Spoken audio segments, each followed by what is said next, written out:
Democracy is in trouble, no question about that. And it comes in part from a deep dilemma in which it is embedded. It's increasingly irrelevant to the kinds of decisions we face that have to do with global pandemics, a cross-border problem, with HIV, a transnational problem, with markets and immigration, something that goes beyond national borders, with terrorism, with war, all now cross-border problems. In fact, we live in a 21st century world of interdependence and brutal interdependent problems. And when we look for solutions in politics and in democracy, we are faced with political institutions designed 400 years ago. Autonomous, sovereign nation-states with jurisdictions and territories separate from one another, each claiming to be able to solve the problem of its own people. 21st century, transnational world of problems and challenges, 17th century world of political institutions. In that dilemma lies the central problem of democracy. And like many others, I've been thinking about what can one do about this asymmetry between 21st century challenges and archaic and increasingly dysfunctional political institutions like nation states. And my suggestion is that we change the subject, that we stop talking about nations, about bordered states, and we start talking about cities.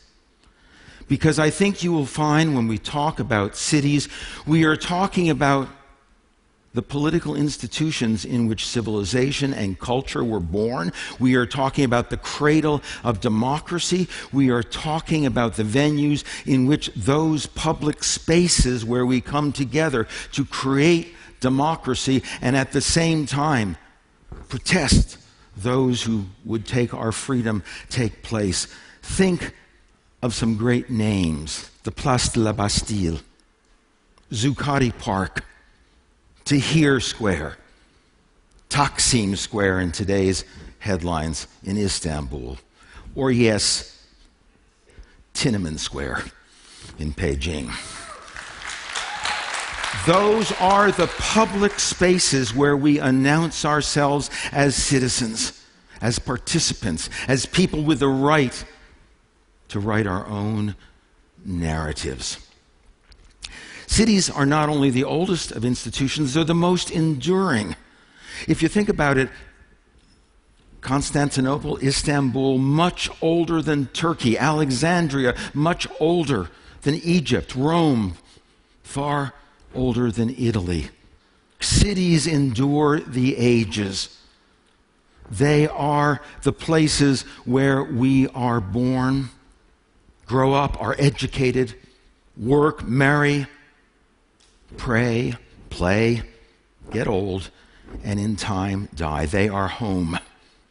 Very different than nation states, which are abstractions. We pay taxes, we vote occasionally, we watch the men and women we choose rule more or less without us. Not so in those homes known as our towns and cities where we live. Moreover, today, more than half of the world's population live in cities. In the developed world, it's about 78%.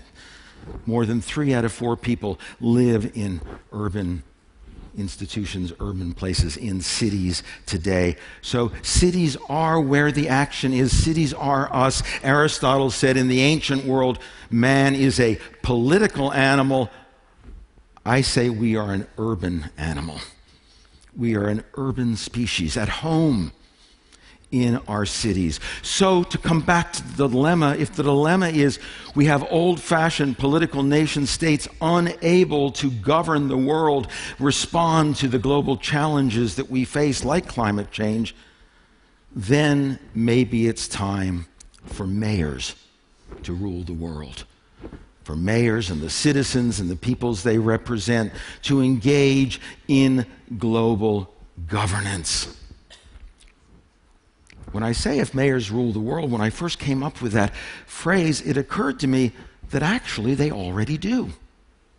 There are scores of international, intercity, cross-border institutions, networks of cities in which cities are already quite quietly below the horizon, working together to deal with climate change, to deal with security, to deal with immigration, to deal with all of those tough, interdependent problems that we face. They have strange names. UCLG, United Cities and Local Governments.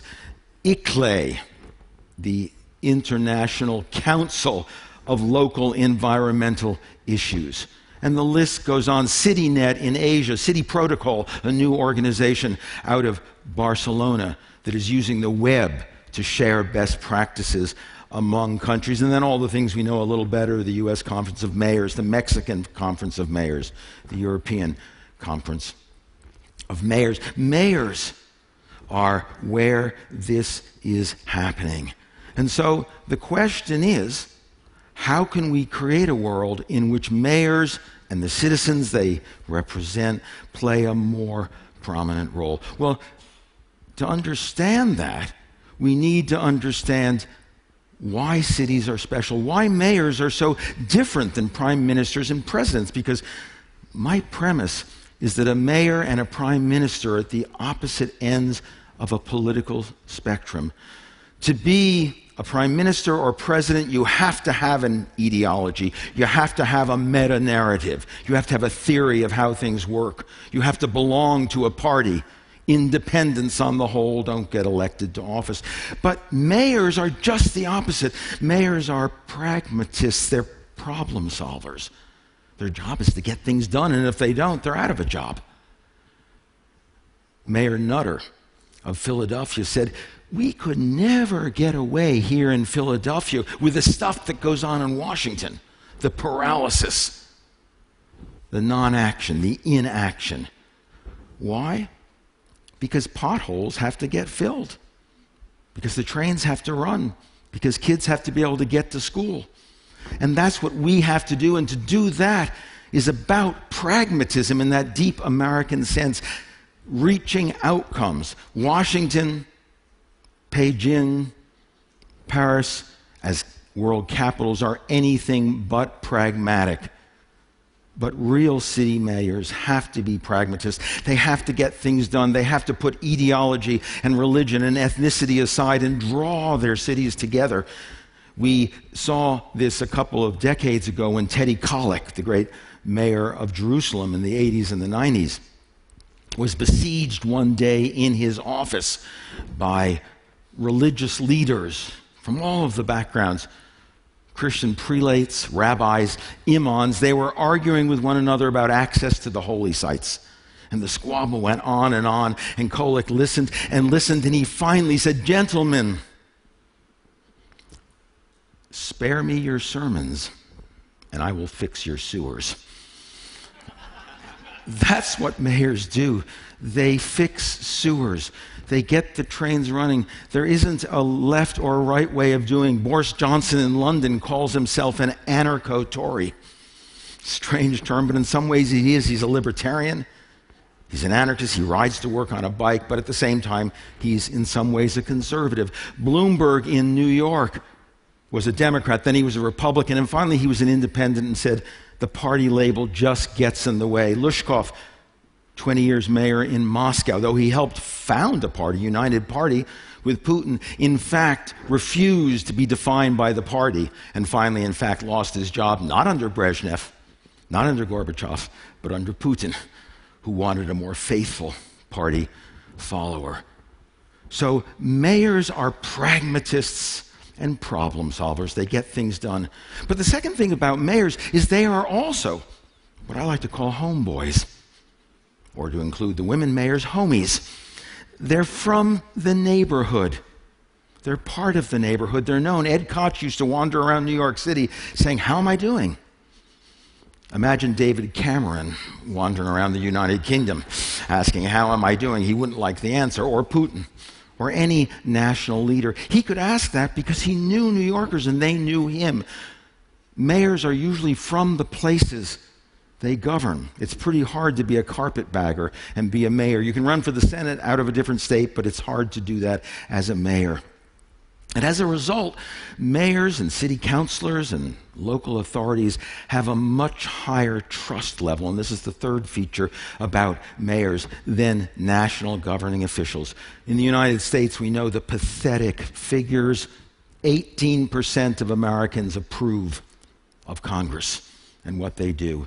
And even with a relatively popular president like Obama, the figures for the presidency run about 40, 45, sometimes 50% at best. The Supreme Court has fallen way down from what it used to be. But when you ask, do you trust your city councilor? Do you trust your mayor? The rates shoot up to 70, 75, even 80%, because they're from the neighborhood, because the people they work with are their neighbors, because like Mayor Booker in Newark, a mayor is likely to get out of his car on the way to work and go in and pull people out of a burning building. That happened to Mayor Booker. Or intervene in a mugging in the street as he goes to work because he sees it. No head of state would be permitted by their security detail to do it, nor be in a position to do it. That's the difference. And the difference has to do with the character of cities themselves, because cities are profoundly multicultural, open, participatory, democratic, able to work with one another. When states face each other, China and the US, they face each other like this. When cities interact, they interact like this. China and the US, despite the recent meta meeting in California, are locked in all kinds of anger, resentment, and rivalry for number one. We heard more about who will be number one. Cities don't worry about number one. They have to work together, and they do work together. They work together in climate change, for example. Organizations like the C40, like ICLE, which I mentioned, have been working together many, many years before Copenhagen. In Copenhagen, 4 or 5 years ago, 184 nations came together to explain to one another why their sovereignty didn't permit them to deal with the grave, grave crisis of climate change. But the mayor of Copenhagen had invited 200 mayors to attend. They came, they stayed, and they found ways, and are still finding ways, to work together, city to city and through intercity organizations. 80% of carbon emissions come from cities, which means cities are in a position to solve the carbon problem, or most of it, whether or not the states of which they are a part make agreements with one another, and they are doing it. Los Angeles cleaned up its port, which was 40% of carbon emissions, and as a result got rid of about 20% of carbon. New York has a program to upgrade its old buildings, make them better insulated in the winter, to not leak energy in the summer, not leak air conditioning. That's having an impact. Bogota, where Mayor Mocus, when he was mayor, he introduced a transportation system that saved energy, that allowed surface buses to run in effect like subways, express buses with corridors.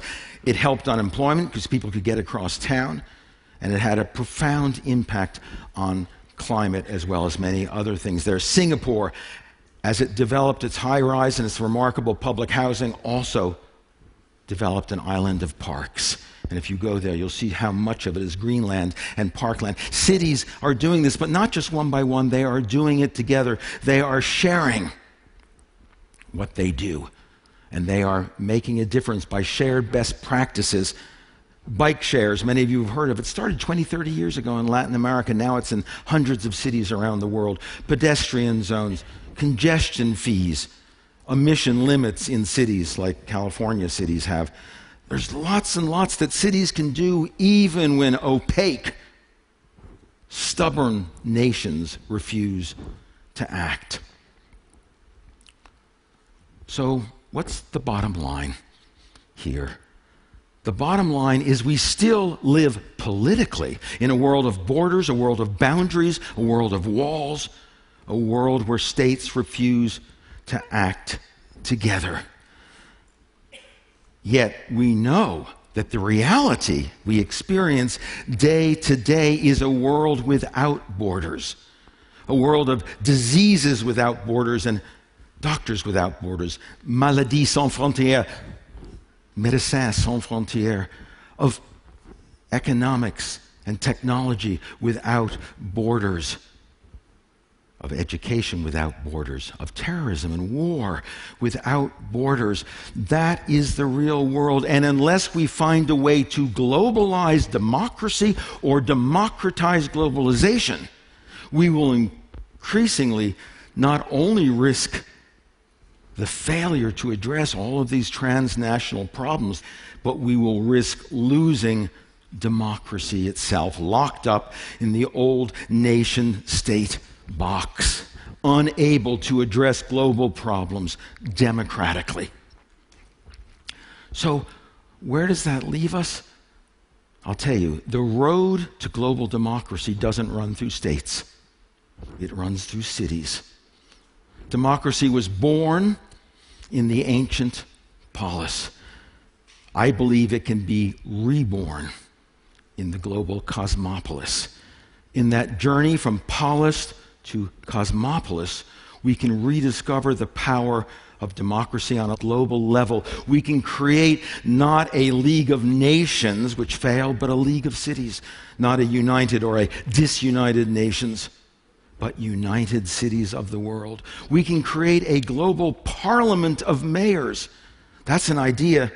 It's in my conception of the coming world, but it's also on the table in city halls in Seoul, Korea, in Amsterdam, in Hamburg, and in New York. Mayors are considering that idea of how you can actually constitute a global parliament of mayors. And I love that idea because a parliament of mayors is a parliament of citizens, and a parliament of citizens is a parliament of us, of you and of me.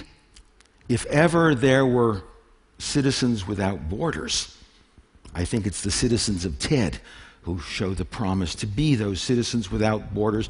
I'm ready to reach out and embrace a new global democracy, to take back our democracy. And the only question is, are you? Thank you so much, my fellow citizens. Thank you.